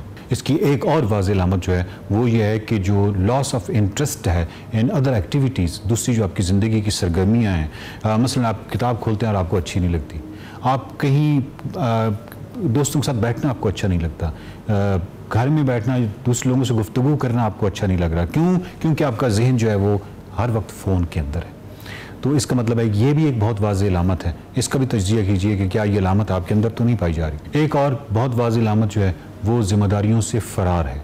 और जितना आप ज़िम्मेदारियों से फ़रार हासिल करते हैं, हो सकता है कि घर वालों ने आपकी कोई ड्यूटी लगाई हो और आप कहते हैं कि बस मैं चंद रीलें और देख लूँ, चंद और देख लूँ। इसमें प्रॉब्लम यह है कि वक्त गुजरने का पता नहीं चलता और इसमें मालूम ही नहीं होता कि कितना वक्त गुजर गया। और ये बाकायदा एक एहसास जो वक्त का है, इससे हम थोड़ा सा दूरी इख्तियार करते हैं। इसकी एक और जो वाज़ेह अलामत है वो ये है कि जो आपके पर्सनल रिलेशनशिप है, आपका जो ताल्लुकात हैं, रिलेशनशिप्स हैं, वो मुतासिर होना शुरू हो जाते हैं। वो मुतासिर कोई ज़रूरी नहीं है कोई झगड़ों की शक्ल में हो सकता है कि आगे जाके वो ये शक्ल भी इख्तियार कर दें, लेकिन एक जो सख्त मोहरी का एक रवैया होता है, या आप यूँ समझिए कि एक स्टडी है जिसको हमें बताती है कि जो आई कांटेक्ट है ह्यूमन टू ह्यूमन, उसमें कमी आई है। और ये इसको स्टडी को भी छोड़ दें, या आप अपनी ज़िंदगियों में खुद देख लें। आपका एक अमूमी मंजर है, किसी भी जगह पे 4 बंदे अगर बैठे हैं तो वो मोबाइल फ़ोन पे हैं। ट्रेन का इंतज़ार हो रहा है तो तमाम आप स्टेशन पे देखेंगे कि लोग मोबाइल फ़ोन पे हैं। बस का इंतज़ार हो रहा है, बस के अंदर सफ़र कर रहे हैं। एवरीवेयर आपको हर जगह एक ही मंजर नज़र आ रहा है। हत्ता कि जो अच्छे खूबसूरत सियाहती मकामात हैं वहाँ पे भी लोग आपको स्मार्टफोन से झीलों की हर वक्त तस्वीरें उतारते मिलेंगे। आपको बाकायदा ढूंढना पड़ेगा वो फ़र्द वो जो झील देख रहा है अपनी आँख से। आपको किसी मौसीकी की महफिल में मौसीकी सुनते लोग कम मिलेंगे और स्मार्टफोन पे उसकी वीडियो बनाते हुए ज़्यादा मिलेंगे। और ये एक डिस्ट्रैक्शन है बुनियादी तौर पे। और उस वक्त आप जज नहीं कर रहे होते, आपको ऐसे ही लगता है जैसे आप इस मौसीकी की महफिल में मौजूद हैं और मुकम्मल तौर पर सुन रहे हैं, या उस नेचर या सियाती मकाम पे मौजूद हैं। आप मौजूद नहीं होते, आप एक डिस्ट्रैक्ट होते हैं, उस फासले पे होते हैं और अपनी खूबसूरत तरीन जो लम्हात है आप उनको मुकम्मल तौर पे ज़ाया कर रहे होते हैं। तो ये अगर अलामात हैं तो खुदा के लिए अपने कुछ गोल सेट कीजिए। आपको अपने गोल सेट करने हैं, आपको अपने लिमिटेशंस सेट करनी है, हदूद का तयन करना है। इस हदूद के तयन में कुछ तो ऐप्स खुद ये फैसिलिटी प्रोवाइड करती हैं। मसलन फेसबुक है तो आप उसमें देख सकते हैं कि आपका डेली यूजेज कितना है, तो उस यूजेज को, उस टाइम को आप लिमिट कर सकते हैं। इसी तरीके से आप अपने ऊपर जबर कीजिए, तो शुरू में थोड़ा सा आपको जबर फील होगा, उसके बाद नहीं होगा, उसके बाद ये दुनिया खूबसूरत लगना शुरू हो जाएगी। आपकी एक्चुअली मामला उस बच्चे की तरह हो गया है जो छोटे बच्चे होते हैं और हम उनको स्क्रीन पे लगा देते हैं, बेबी टीवी या उस तरह, तो उसके अंदर जो एक कलर्स होते हैं, आपको मालूम है कि वो कितने शौक कलर्स होते हैं, उसके जो ट्रीज़ हैं, सब कुछ जो है वो बहुत फैंटेसी होती है। मसला ये है कि उस फैंटेसी का नुकसान ये है कि बच्चा उसमें लिव करना, उस पर रहना शुरू कर देता है, और बच्चे को जब आप स्क्रीन से निकालते हैं तो उसको दुनिया बहुत भद्दी मालूम होती है, क्योंकि इस तरह के कलर्स नहीं होते। इसकी सबसे एक जो बेहतर तजवीज़ है वो है कि माइंडफुलनेस की जो तरबियत है वो ज़रूर कीजिए, इसको प्रैक्टिस कीजिए। जितना आप माइंडफुलनेस की तरबियत करेंगे, यानी कौन सी चीज़ है एक्चुअली वो एम्प्टीनेस जो है वो आपको मजबूर करती है फ़ोन की तरफ। वो एम्प्टी आपका दिमाग नहीं होना चाहिए। एक नेचर के हवाले से, मुख्तलिफ प्रोजेक्ट्स के हवाले से आप साइकिलिंग कीजिए, आप योगा कीजिए, आप जॉगिंग कीजिए। बहुत सारी मुस्बत सरगर्मियों से इस माइंडफुलनेस की जो प्रैक्टिस है इसको यकीनी बनाइए, और जितना आप इसको यकीनी बनाएंगे और ये माइंडफुलनेस जो है इसमें किताब बहुत बड़ी आपकी माविन साबित हो सकती है। इसको कीजिए तो ऑटोमेटिकली फिर आपका जो फ़ोन के हवाले से जो बहुत ही ज़्यादा इस्तेमाल है उसमें कमी आ सकती है, और अपनी ज़िंदगी को, मेरी ज़िंदगी को बेहतर बनाने के लिए ये जो लिमिटेशंस हैं, ये जो गोल्स हैं, ये ज़रूर सेट कीजिए। देखते रहिए mind matters. Welcome back to Expresso heroes से तो हम आपको मिलवाते ही रहते हैं, और ये हमारा खासा भी है और हमारे लिए एक लम्हा है, फ़ख्रिया भी है कि हम आप से मुख्तलिफ हीरोज से मुलाकात करवाते हैं। आज एक 13 साला हीरो हमारे साथ मौजूद हैं। ये अंडर 13 जूनियर स्क्वाश खेलते हैं, और इस चैम्पियनशिप जो मुनक़िद हुई इसी कॉन्टेक्स्ट में उन्होंने इसमें कामयाबी हासिल की, पाकिस्तान का झंडा बुलंद किया, और क्या कमाल खेले। हम उज़ैफ़ा शाहिद की बात कर रहे हैं। फाइनल में गैर मामूली कारकर्दगी दिखाते हुए जो टॉप रैंक एशियाई खिलाड़ी हैं हांगकॉन्ग के वांग हुक्यू, उसको इन्होंने हराया और ज़बरदस्त तरीके से हराया। स्कोर जो इनका रहा दैट वाज 11-11, 8-6 एंड 11-4 के मुतासिर कुन स्कोर से उन्होंने उनको हराया, और इस तरीके से जो अंडर 13 का स्क्वाश का टाइटल है ये उज़ैफ़ा के नाम रहा। हाल ही में जो इस्लामाबाद में जूनियर चैंपियनशिप हुई थी, आपको याद ही होगा, इसमें उन्होंने चांदी का तमगा भी हासिल किया था, और इंटरनेशनल लेवल के ऊपर इन 2024 मेलबर्न में Australian junior open squash championship, and then 2023 में जो मलेशिया में 7वीं जूनियर चैंपियनशिप हुई थी ओपन, उसमें भी उन्होंने जीत अपने नाम की थी। सो जहां भी खेल रहे हैं अपना लोहा मनवा रहे हैं। ऐसा कैसे हो सकता है कोई पाकिस्तान के लिए अच्छा करे और हमारा मेहमान ना हो। उज़ैफ़ा इस वक्त हमारे साथ मौजूद है। जी हाँ, बिल्कुल उज़ैफ़ा, वेलकम टू एक्सप्रेसो। सबसे पहले तो इतना बताएं, इतनी छोटी सी उम्र है आपकी और इतने ज़्यादा टाइटल्स आपने जीत रखे हैं, हांगकॉन्ग चैंपियनशिप जीतने की कितनी खुशी है? सबसे पहले आपका बहुत शुक्रिया कि आपने मुझे अपने प्रोग्राम में इनवाइट करा, एंड सही बात है क्योंकि मुझे खुशी तो बहुत है इस इवेंट जीतने की, क्योंकि प्लैटिनम इवेंट था हांगकॉन्ग का और प्रेस्टीजियस टाइटल था ये। एंड इससे पहले ही मैंने प्लैटिनम इवेंट में ऑस्ट्रेलिया में गोल्ड लिया मैंने, और ये मेरा 3rd इंटरनेशनल टाइटल है। इससे पहले मैंने मलेशिया में भी गोल्ड लिया था, एंड ऑस्ट्रेलिया में भी गोल्ड लिया, और ये मैं 3rd, हांगकॉन्ग में मैंने भी गोल्ड लिया पाकिस्तान के लिए। एंड अभी मैं टोक्यो में हूँ रिसेंटली, और अभी इंशाल्लाह मैंने जापान जूनियर स्टार्ट होने वाली है 10 अगस्त से। तो अगर आप लोग दुआ करेगा कि इंशाल्लाह, तो मैं जब पाकिस्तान के लिए चौथा भी इंशाल्लाह टाइटल हासिल करूंगा। वाह बेटा, इतनी गोल्ड्स का क्या करेंगे हम तो देख के परेशान हो रहे हैं। We are so proud of you. अब बहुत अच्छा लग रहा है माशाल्लाह, यू सो यंग और इतनी अचीवमेंट्स आपकी। थोड़ा सा अपनी रूटीन के बारे में बताइए। इट्स अ टिपिकल क्वेश्चन, लेकिन किस क्लास में पढ़ते हैं, एजुकेशन के साथ अपनी ट्रेनिंग को कैसे मैनेज करते हैं, टाइम कितना ट्रेनिंग को देते हैं, ये भी बताइए। जी मैं भी इस वक्त ग्रेड 8 में हूँ और कीस्टोन अकेडमी में पढ़ता हूँ। और जिस तरह कि आपने कहा कि स्क्वाश एक तरह से बहुत इंटेंस गेम है, तो उसमें ऑब्वियसली स्टडीज़ को मैनेज करना थोड़ा डिफिकल्ट होता है। तो थैंक यू बोलना चाहूँगा मिस सना इलियास को, जिन्होंने मुझे अपने स्कूल में स्कॉलरशिप दी हुई है, तो जिसकी वजह से मैं अपनी स्क्वाश एंड ट्रेनिंग को मैनेज कर पाता हूँ। और ट्रेनिंग का भी मैं जिस कितने घंटे देते हैं ट्रेनिंग को, तो ट्रेनिंग बहुत टफ होती है। मेरी ट्रेनिंग 4 घंटे दिन में होते हैं, सेल्फ अलग होती है, फिर ट्रेनिंग टाइम अलग होता है, इसमें गेम्स होती है, फिजिकल रनिंग वगैरह। तो अल्लाह का शुक्र है कि मैं मैनेज कर लेता हूँ अपनी तरफ से। सही है, सही है। अच्छा ये बताइए, जो स्पेसिफिकली हांगकांग में होने वाला टूर्नामेंट था, इसमें आप कितने पुरुमीद थे कि जीत जाएंगे आप और चैंपियनशिप आपके नाम होगी, और सबसे जो टफ कंपटीशन था वो कौन सी कंट्री के प्लेयर के साथ रहा? जी हाँ, हांगकांग इस स्क्वैश चैंपियनशिप में मेरे साथ जो मुकाबला रहा वो क्वार्टर फाइनल तक सारे टफ थे मेरे, और क्वार्टर फाइनल मेरा चाइना के नंबर 1 प्लेयर से था, लियू से, जो एशियन नंबर 4 था, एंड सेमीफाइनल में मेरा फिर एशियन नंबर 2 से, जो मलेशिया से बिलोंग करते हैं, विदुरान रुतिरान, एंड उससे मेरा बहुत टफ मैच हुआ, लेकिन अल्हम्दुलिल्लाह मैं उसको स्टेट गेम से हराया। एंड जो फाइनल था वो वोंग हो क्यू था, जो हांगकांग से बिलोंग करते हैं, एंड ऑल्सो वो एशिया नंबर 1 भी है, तो उसको हराने में मुझे बहुत अपना एक प्राउड फील हुआ कि मैंने एशिया नंबर 1 को हराया और पाकिस्तान का फ्लैग ऊंचा करा मैंने। हमारे लिए तो एशियन नंबर 1 आप ही हैं, आपने उसको हरा दिया तो बस आप हैं एशियन नंबर 1, टाइटल आपका है। वैसे तो अभी करियर आपका इतना प्रोलॉन्ग नहीं है, मुख्तसर करियर है, लेकिन you have future, you have a way to go, इंशाल्लाह बहुत आगे जाना आपने। लेकिन फिर भी मैं चाहूँगा अब तक जितना खेलें आप इस करियर के अंदर, आपका सबसे मेमोरेबल मोमेंट, सबसे यादगार लम्हा अगर आप हमारे साथ शेयर करें हुज़ैफा। जैसे आपने सबसे यादगार लम्हे की बात की, तो मैं सबसे यादगार लम्हा ये था कि मैं जब मलेशिया में गोल्ड लिया था, पहला गोल्ड लिया था पाकिस्तान के लिए, तो वो मेरे लिए बहुत प्राउड मोमेंट था और बहुत खुश था उस वक्त में, क्योंकि मैंने मलेशिया के टॉप सीड प्लेयर को हराया था, वो भी एशिया नंबर 1 ही था, और उसको मैं उसमें मैं बहुत खुश था कि मैंने फर्स्ट टाइम पाकिस्तान के लिए टाइटल लिया था बोर्नियो जूनियर जो कि 2023 में हुआ था। एंड उसके बाद मैं उस टाइम से मेरा जीत का सफर शुरू हुआ। मैंने ऑस्ट्रेलिया में लिया, अभी फिर हांगकांग में लिया, अभी जापान में भी हूँ मैं, तो इसमें इस इवेंट के लिए पूरी उम्मीद हूँ मैं, तो आप दुआ करेगा इंशाल्लाह मैं चौथा टाइटल भी पाकिस्तान के लिए लूँ। वाह वाह वाह। अच्छा, जिस तरह से अभी इमरान ने बात की कि करियर तो आपका अभी शुरू हुआ है, माशाल्लाह से आगे आपने बहुत तरक्की करनी है, अभी तक कितने इवेंट्स में पार्टिसिपेट कर चुके हैं और कितने मेडल्स लेकर आए हैं आप घर?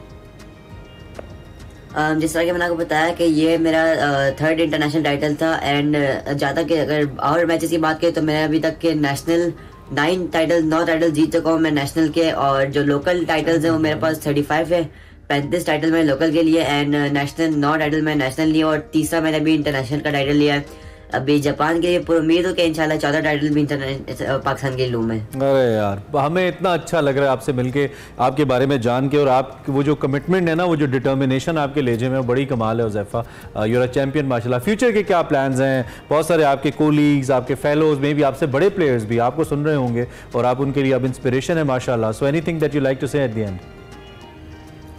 जैसा आपने फ्यूचर का बात करें, तो मेरे फ्यूचर प्लान्स ये हैं कि मैं अपने मुल्क के लिए वर्ल्ड जूनियर का टाइटल लूँ और आगे जाके वर्ल्ड नंबर 1 भी बनूँ, और अभी मैंने जिस तरह हांगकांग में टाइटल लिया और कभी जापान से भी मैं पूरी उम्मीद हो कि जापान से भी टाइटल लूँ मैं। और इसके पीछे पूरा क्रेडिट जाता है बार्ट फाउंडेशन को, जो कि मुझे बहुत ज़्यादा सपोर्ट कर रही है, और अगर उससे उम्मीद है कि वो आगे ऐसे सपोर्ट करेगी मुझे, तो मैं ज़रूर पाकिस्तान के लिए आगे भी जाके टाइटल्स दूंगा और बड़े बड़े टाइटल। एंड सेकंड क्रेडिट में जाता है मेरे फादर को, जो कि मेरे मेंटोर भी है और ऑल्सो स्क्वैश कोच भी है वो। और मैं बचपन से ट्रेनिंग करते हुए आ रहा हूँ, और इंशाल्लाह आगे आके मैं पाकिस्तान का नाम और रोशन करूँगा। और मैं अपने दीगर लोगों को ये कहना चाहूँगा कि वो जो भी स्पोर्ट्स खेल रहे हो उसमें अपना पूरा बेस्ट दे और अपनी फुल मेहनत करें और अपना टैलेंट है वो सामने लाएं, और मेरे साथ साथ वो भी पाकिस्तान का नाम रोशन करें। बेहतरीन, thank you so much Huzaifa, so proud of you. इतनी छोटी सी उम्र में इतने ज़्यादा टाइटल्स, इतनी चैंपियनशिप, इतने मेडल्स, और जो आपने मैसेज दिया सबको, वो बड़ा इंपॉर्टेंट है कि जो भी आप कर रहे हैं उसमें अपना बेस्ट दे, तो फिर कामयाबी आपको मिलेगी। और हुज़ैफा साहब, अभी तो पार्टी शुरू हुई है, अभी तो इट्स वे टू गो माशाल्लाह। आपके पेरेंट्स को, आपके कोचेस को भी बहुत सारी बेस्ट विशेस हमारी, कि उन्होंने इतना ज़बरदस्त एक चैंपियन स्टार हमें दिया है। इस पर हम बात करते रहेंगे, हुज़ैफा हमारे साथ आते रहेंगे इंशाल्लाह, और फतूहात को हम सेलिब्रेट करेंगे एक्सप्रेस। तो फिल वक्त आपको हमारा फ्लैगशिप शो है कारवां सराय, और उसमें पहाड़ों के हवाले से ऑफ एंड ऑन बात होती रहती है। वैसे इस एपिसोड में भी जो आप इतवार को देखेंगे 8:05 PM के ऊपर ऑन एक्सप्रेस न्यूज़, क्या बात हो रही है, क्या डिस्कस करें, मुस्तनसर हुसैन तारड़ साहब ज़रा कुछ झलकियाँ हमारे पास आपको दिखा दें। जनाब, आज कारवां सराय जो है पहाड़ सराय है, पहाड़ों की बातें करेंगे, पहाड़ों से बातें करने वाले लोगों से मुलाकात करेंगे। ख़वातीन और हज़रात, एक टर्म है अंग्रेज़ी में, कॉल ऑफ द वाइल्ड, इसको तर्जमा कर लीजिए कि जंगल की पुकार या ब्यावान की सदा या वीराने की आवाज़, something like that, call of the wild. और ये जो कॉल है, ये जो सदा है, महदूद चंद लोग सुनते हैं और वो अपने घरों से जुदा होकर उस विल्डरनेस में चले जाते हैं। मेरे साथ तशरीफ़ रखते हैं डॉक्टर एहसन अख्तर साहब, ख़ास तौर पे फैसलाबाद से तशरीफ़ लाएँ। और मैं कोई ऐसा एक्सपर्ट नहीं हूँ, ना मेरे पास रिकॉर्ड है, लेकिन मेरा ख्याल है वादी नज़र में पाकिस्तान में सबसे ज़्यादा ट्रैक अगर किसी शख्स ने किए तो वो डॉक्टर एहसन है। और दूसरी बात ये है कि ये इनकी हिस्सियात भी मख्फी हैं जो बात आती हैं, लेकिन ये ख़ुद को भी मख्फी रखते हैं। आपको पता है औरंगज़ेब आलमगीर की एक बेटी थी ज़ेबन निसा, तो वो खुफिया तौर पर शायरी करती थी और अपना नाम ही उसने मख्फी रखा था। तो ये मख्फी पहाड़ नवर्द बहुत कम लोग इनको जानते हैं क्योंकि ये अपना चर्चा नहीं करते। तो उनके साथ हैं फराह महमूद तशरीफ़ रखती, और इनको देख के मुझे तो हैरत नहीं हुई, इसलिए कि रिसेंटली मतलब जितनी को नवर्द ख़वातीन सामने आई हैं, मेरा ख्याल मर्द भी नहीं आए, और इन्होंने भी बड़े कारनामे से अंजाम दिए। मैंने देखा कि एक बहुत खूबरू माशाल्लाह दाढ़ी वाला शख्स, हल्की सी दाढ़ी उसमें वाइट है और बड़ी फरमाबरदारी है, और मतलब बड़े एहतराम के साथ फरा के पीछे जा रहा है। तो मतलब कि ये एहतराम और ये फरमाबरदारी वैसे तमाम खामदों को होनी चाहिए, मुझ में भी है, लेकिन मुझे एक बात याद आती है कि जब खामद पीछे चलता है तो उसमें कोई ना कोई दानाई होती। ये नहीं है कि भाई अच्छा ये जो जा रही है तो आगे को बर्फ़ की दरार होगी तो पहले तो यही गिरेगी, इसलिए पीछे पीछे चले आ रहे। और मैं गिरी भी हूँ। हाँ देखा। अच्छा आप वैसे जो मनाजिर हैं, लेट्स सी लैंडस्केप, वो कौन से ट्रैक में आपको, मुझे तो सभी खूबसूरत लगती हैं और ट्रैकर को सभी खूबसूरत लगती हैं, लेकिन इवन देन एक स्टनिंग जो होता है ना कि सुबहान अल्लाह कहने को जी जाए, जो सुबहान अल्लाह मेरी निकली है ना वो खुर्दुपिन के टॉप से, क्योंकि उधर स्नो लेक का हर पास और हर व्यू नजर आता है, और इस साइड पे भी और सामने भी, और हिस्पर तक आपको नजर आ रहा होता है। अच्छा। आगे थोड़ा सा अगर बस सिर्फ कॉर्फो गोरो से पहले पहले हर चीज नजर आ रही होती है, तो वो जो एक व्यू था ना वो ब्रेथ टेकिंग, मतलब वो बिल्कुल एक दफा आप जो उसके योर हार्ट बीट वाली चीज है ना वो वहां पर हो, मतलब वहां से दिक्कत है बैठा रहे, यहाँ से ना जाए वापस। डॉक्टर साहब आपके एक पाँव में भी खम है, और इसके बावजूद मतलब मैं आपको पहाड़ों का लॉर्ड बायरन कहा करता हूँ, इसके बावजूद आप इतने सक्सेसफुल हैं, तो इसकी क्या वजह है? किस तरह आप उसको कंट्रोल करते हैं? आपने एक ख़ास रिदम बना ली? सर उसमें सर ये है कि मैंने कभी ना फास्ट चलने की ट्राई नहीं की, मेरी स्पीड स्लो है आई नो, मैं सर कभी तेज चलने की कोशिश भी नहीं करता। सर एक इसमें कंसिस्टेंसी का मैटर होता है कि ट्रैकर नॉर्मली हमसे अच्छे लोग हैं, यंग लोग आते हैं एग्जॉस्ट होकर चले जाते हैं अपनी कैपेसिटी से ज़्यादा। सर आपने हमेशा कहा कि यार सर नीचे रख के ना, जैसे क्रिकेट का टेस्ट मैच होता है ना, टेस्ट मैच में सर नीचे रख के ना टिप टिप मारनी है, लूज बॉल का वेट करना। इसमें सर बस आपको एक कांस्टेंट पेस के साथ स्लो एंड स्टडी, और किसी के साथ कोई फाइट नहीं है कि कोई किस टाइम पहुंचा, आपने अपना एंजॉय करना है। पहाड़ सराय ऑल्सो नोन एज कारवां सराय, आपने सुना, ज़बरदस्त किस्म की स्टोरीज हैं, और ये सारे लोग जो बैठे हुए हैं सामने ना अपनी ज़िंदगी में कमाल अचीवमेंट्स किए हुए हैं, इनसे बेहतर कोई ये तजर्बात आपको नहीं बता सकता। ज़रूर देखिएगा इतवार की शाम 8:05 पर। एक ब्रेक लेते हैं, ब्रेक के बाद आते हैं, कुछ और भी है हमारे पास आपके लिए।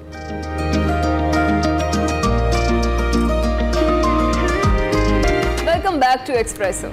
अच्छा जी, वेलकम बैक। आपको एक बार फिर खुशामदीद कहते हैं। हमारा शो आजकल ज़्यादा, मैं कह रहा था ज़्यादा स्पोर्टी हो रहा है, बहुत ज़्यादा स्पोर्ट्स डिस्कस होता है। समहाउ अच्छा भी है कि हम तल्ख खबरों से हट के स्पोर्ट्स की बात करें हल्के फुल्के अंदाज में, और फिर हमारे पास स्पोर्ट्स पे बोलने वाली शख्सियत भी तो इतनी अच्छी है ना, जिनसे हम किसी किस्म की भी बात कर लेते हैं, चाहे वो क्रिकेट हो, हॉकी हो, और अब इवन अरशद नदीम की अचीवमेंट हो, इस पर भी हम ज़रा बात करेंगे, वाई नॉट। मैं मिर्ज़ा इकबाल बेग साहब की बात करूँ, उनकी तरफ हम आते हैं, लेकिन मैं थोड़ा सा आपको इंट्रो बता दूँ। बांग्लादेश के हवाले से और पाकिस्तान के हवाले से हमने आपको बताया था 17 अपनी स्क्वाड का ऐलान हुआ है। वंस अगेन कैप्टेंसी के अंदर कोई तब्दीली नहीं हुई है। शान जो है वो कैप्टन करेंगे पाकिस्तान को, इसके अलावा सऊद वाइस कैप्टन होंगे। कुछ नए प्लेयर्स हैं जिन्होंने डोमेस्टिक के अंदर अच्छा परफॉर्म किया, उनको जगह मिली है।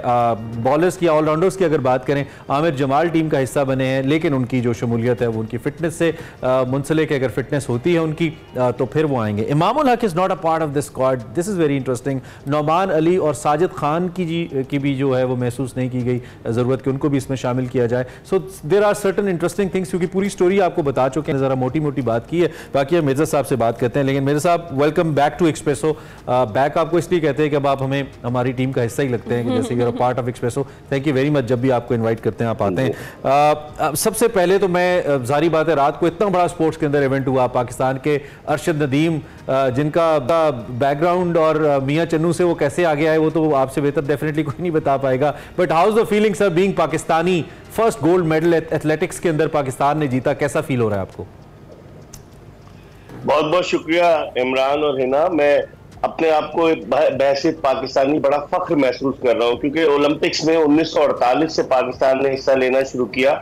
इस मेडल को मिलाकर पाकिस्तान 11 मेडल्स जीता है, और उसमें से 8 मेडल्स हॉकी के थे, जिसमें 3 हॉकी के गोल्ड, 3 सिल्वर और 2 ब्रॉन्ज। और जो 3 और एथलीट जो पाकिस्तान के लिए जीते 1960 में रोम ओलंपिक्स में, बशीर भोला भाला पहलवान, उसने कांसी का तमगा जीता। 1988 के सोल ओलंपिक्स में हुसैन शाह बॉक्सर, उसने कांसी का तमगा जीता। और अब गोल्ड मेडल जीता है अरशद नदीम ने। मियां चुन्नू की कहते हैं ना, बर्फी बड़ी मशहूर थी, लेकिन अब तो मियां चुन्नू अरशद नदीम के नाम से जाना जाएगा। और हाँ बिल्कुल, और मियां चन्नू का नाम भी एक सूफी बुजुर्ग के नाम पर रखा गया। और अरशद नदीम जहां ट्रेनिंग करता था, हालांकि इनके वालिद जो थे मोहम्मद अशरफ जो है वो राज मिस्त्री का काम करते हैं, लेकिन अरशद नदीम ने पाकिस्तान का जो परचम बुलंद किया है ना पेरिस में, 8 बहन भाइयों में एक तो ऐसा निकला। मैं बाबर आजम को कहता था ना कि 11 बहनों का अकलौता भाई, लेकिन अरशद नदीम पूरे 24 करोड़ अवाम का भाई है, कि जिसने पाकिस्तान के लिए वो कारनामा सर अंजाम दे दिया जिसकी कोई तवक्को भी नहीं कर सकता। इंडीड, इतना बड़ा। अच्छा, एक और सवाल मैं इस पे आपसे करना चाहता हूं, वो इसके स्ट्रक्चर के हवाले से। हमें मालूम है कि बड़े अच्छे फंड्स, हैवी फंड्स आते हैं, लेकिन बहुत सारे फंड्स एथलीट्स तक पहुंचते ही नहीं है। स्पोर्ट्स बोर्ड अपनी खिदमात में क्या कहूं, बल्कि मुझे खुल के कहने दीजिए कि वो अपना काम करता ही नहीं है, और वो फंड्स लैप्स हो जाते हैं, कहीं खाए पिए जाते हैं, वी आर नॉट श्योर, लेकिन एथलीट्स तक नहीं पहुंचते। और इसका ये नतीजा है कि 24 करोड़ में से सिर्फ 7 बच्चे, 7 प्लेयर्स जाते हैं, और फिर उनमें से एक लकीली अपनी विल के ऊपर गोल्ड मेडल जीत जाता है। इसके लिए मेरे साथ, बीइंग अ स्पोर्ट्स एनालिस्ट, आपकी क्या राय है? क्या स्ट्रक्चर होना चाहिए? वो क्या मैकेनिज्म बनाया जा सकता है हुकूमत की तरफ से, जिससे इन एथलीट्स को मुकम्मल हेल्प हो, एक स्ट्रक्चर हो हमारा जहां से ये लोग नीचे से ऊपर आएं और फिर जाके अच्छी परफॉर्मेंस दें? देखिए इमरान, मेरे ख्याल में बजट में स्पोर्ट्स के लिए काफी रकम मुख्तस करनी चाहिए, क्योंकि कल पाकिस्तान का नाम ऐसे ममालिक में भी गूंजा जो पाकिस्तान को नहीं जानते थे। आप देखें 10,000 से ज्यादा एथलीट इस पेरिस ओलंपिक्स में हिस्सा ले रहे हैं, और उनमें पाकिस्तान का परचम बुलंद करना। हुकूमत को चाहिए कि जो फंड्स हैं वो प्रोवाइड करें, फैसिलिटीज प्रोवाइड करें। अरशद नदीम मियां चुन्नू ने अपने घर के पास उसके जो उस्ताद थे साकी साहब, उनके साथ उसने ट्रेनिंग की। फिर फैयाज बुखारी आ गए उसके कोच, और अब उसके कोच सलमान भट्ट है। तो पाकिस्तान के लिए टैलेंट बहुत है, जरा नम हो तो ये मट्टी बड़ी जरखेज है। साकी, आपको इकबाल ने कहा है ना, अब इसका पहला मिसरा हिना से पूछिए आप। नहीं, मैं यही वाला याद रखती हूँ, क्योंकि इसी में ही ये मिसरा हिना के ऊपर जरा नम वाला सही आता है, तो इसलिए वो यही याद रखती है। नहीं है नाउम्मीद इकबाल अपनी किश्ते वीरा से, जरा नम हो तो ये मट्टी बड़ी जरखेज है। साकी तो टैलेंट है, पोटेंशियल बहुत है पाकिस्तान में, और सिर्फ इसको इन पत्थरों को तराश कर हीरा बनाने की जरूरत है। लेकिन वो आदमी कहां से आएगा जो इनको तराशेगा? इस पे फिर मैं कह देता हूं, इन्हीं पत्थरों पे चलकर अगर आ सको तो आओ, मेरे घर के रास्ते में कोई कहकशा नहीं है। थोड़ा सा कौन सी वाली कहकशा? ये जिस पे नीरज चोपड़ा जैसे लोग आगे आते हैं, बड़े प्लेयर सामने आते हैं, वो कहकशा नहीं है। लेकिन आपने सही कहा। अब आप देखें ना, बेशक भारत के साथ पाकिस्तान की राइवलरी है, लेकिन नीरज चोपड़ा की मां का कल मैं सुन रहा था, उसने अरशद नदीम को भी मुबारकबाद दी। साउथ एशिया में मेडल आया।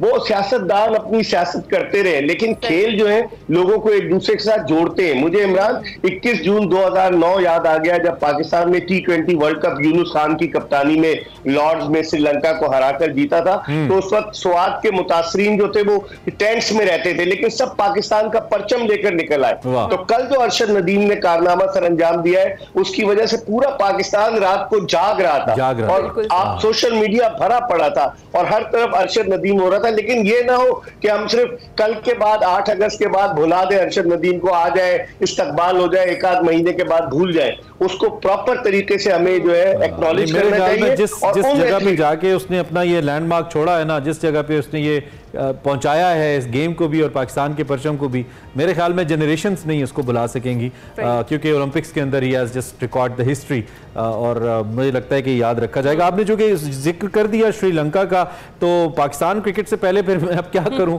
श्रीलंका इंडिया सीरीज मेरे जहन में आ गई। क्या हुआ इंडिया के साथ? एक्सपेरिमेंट्स लगता है ज्यादा हो गए हैं कि एक्सपेरिमेंट्स गले पड़ना शुरू हो गए। जूनियर श्रीलंकन टीम ने धूल चटा दी इंडिया को सीरीज में। ये इमरान जब से गौतम गंभीर आए उनकी पहली सीरीज थी, लेकिन मुझे नहीं लग रहा कि वो जेल कर पा रहे हैं, जो कॉम्बिनेशन सही तरीके से नहीं बन पा रहा। मिडिल ऑर्डर में वो श्रेयास आयर को लेकर आए कि जो कोलकाता नाइट राइडर्स के कप्तान थे, जिनकी बड़ी अंडरस्टैंडिंग है, गौतम गंभीर कोच थे, हाँ श्रेयास अय्यर, तो वो उनकी बड़ी अंडरस्टैंडिंग है, तो वो उनको लेकर आए। वो कहाँ एडजस्ट हो रहे हैं, केएल राहुल कहाँ खेल रहे हैं, टीम सेट नहीं हो पाई इंडिया की। और फिर स्पिन बॉलिंग को जो इंडिया सबसे अच्छा खेलता है, वो जाकर श्रीलंका ने उनकी कमजोरी से फायदा उठाया। हालांकि हसारंगा उनका अनफिट हो गया, लेकिन वेंडारसी ने जो बॉलिंग कर दी कमाल की। मैं समझता हूँ इंडिया को सोचना होगा। 2 सीरीज वर्ल्ड कप के फाइनल के बाद हुई है इंडिया की, एक साउथ अफ्रीका से जो 2-1 जीता और यहाँ हारा है 2-0। सही है। अच्छा मिर्जा साहब, इसके साथ ही जो पाकिस्तान बांग्लादेश सीरीज के लिए हमारे 17 की स्क्वाड का ऐलान हो गया है, और क्या कहेंगे, टीम सिलेक्शन यही मुतवक्के थी, यही होना चाहिए था, या आपके ख्याल में कुछ तब्दीलियां ऐसी थी जो की जा सकती थी बेहतरी के लिए? देखिए, इमरान ने इंटरव्यू में इमामुल हक का जिक्र किया। इमामुल हक कहाँ चला गया? मैं तो हैरान होता हूँ कि वो डाटा एनालिस्ट कहाँ है। क्या उनकी आंखों पे पट्टी बंदी होती है या उनकी आंखें कमजोर हो जाती है, ख्वाजा जुनैद की तरह, जिन्होंने 11 के बजाय 12 खिलाड़ी खिला दिए थे? समझ में नहीं आता पाकिस्तान को कि मतलब आप एटलीस्ट कि आप देखें तो सही ना, कि आप लोग हंसे, मैं फैक्ट की बात कर रहा हूँ। देखें आप कि अगर आप पाकिस्तान टीम का इंतखाब कर रहे हैं और एक लड़के का 53 का एवरेज है, चले उसको 11 में न रखें, कम से कम 16-17 में तो होना चाहिए था।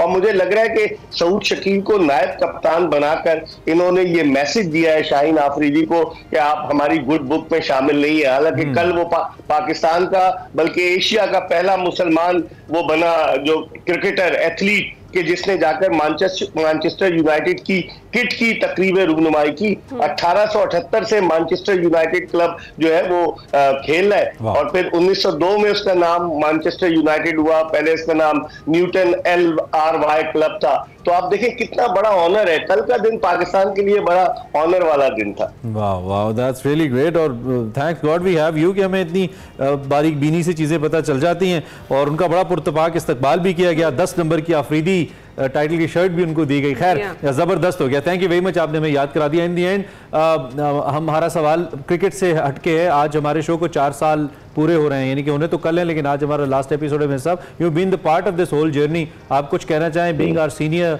बीइंग पार्ट ऑफ एक्सप्रेसो, 4 साल हो गए हमें।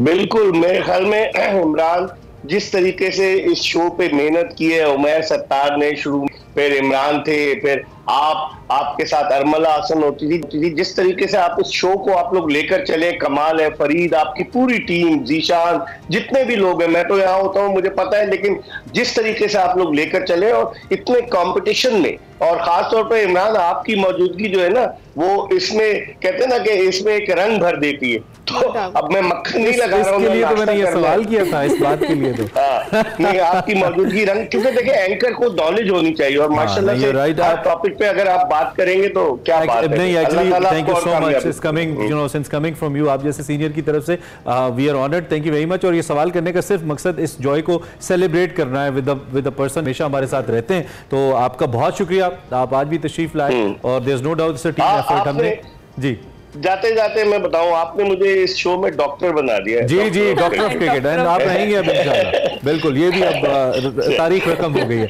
एक ब्रेक लेते हैं, ब्रेक के बाद जरा तस्करा करेंगे हमारे इन 4 सालों का, थोड़ा सा एक झलकी आपको दिखाएंगे। ब्रेक लीजिए, वापस आते हैं।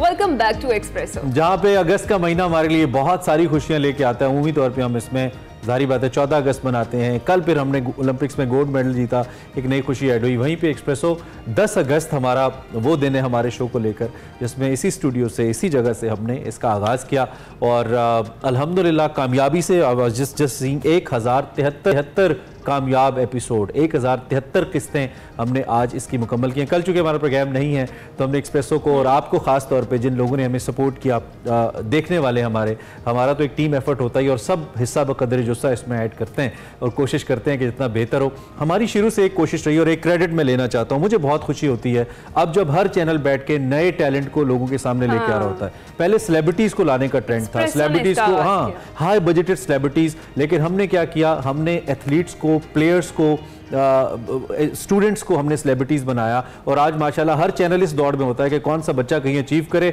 और पहले हमारे मॉर्निंग शो में आके बैठे। हमें इस पे फख्र है, जो भी अपना हिस्सा अदा करे और हम भी बाकी कई चैनल से और कई प्रोग्राम से सीखते हैं। But it's such a proud moment. हमारे बहुत से टीम मेंबर्स हैं जो आज हमारे साथ नहीं हैं, डिफरेंट जगहों पे काम कर रहे हैं, तो उनका भी उतना ही हिस्सा है इसके अंदर, इस कामयाबी में। बहुत से लोग हैं जो हिना की तरह नए आए हैं, उनका भी उतना ही हिस्सा है। तो हम सब मिलकर कोशिश करें जी, हमारी कोशिशें जारी है। आपसे हमें दुआओं की उम्मीद है और दुआओं में आप हमें याद रखें ताकि हम मजीद अच्छा काम करते रहें ना। बिल्कुल, इन 4 सालों में 4 महीने का थोड़ा सा हिस्सा मैंने भी अपनी तरफ से डालने की कोशिश की है और हम वाकई आपके बेहद मशहूर हैं कि आप एक्सप्रेसो को इतना पसंद करते हैं और आपने इसको मकबूल तरीन मॉर्निंग शो जो है आदि आपको पसंद है कि हम रोज आते हैं और रोज कुछ नया आपके लिए लाते हैं और हमारे अंदर ये अर्ज होती है कि कुछ नया आपसे मुतारिफ कराया जाए, कुछ हीरोज से आपकी मुलाकात करवाई जाए और जितना नॉलेज हमारे पास है उसको आप तक आपके पहुंचाया जाए। Thank you very much for watching. आपसे इंशाल्लाह मुलाकात होगी on Monday. Best of Expresso देखिएगा on weekends. Have a good weekend. See you on Monday इंशाल्लाह। अल्लाह हाफिज।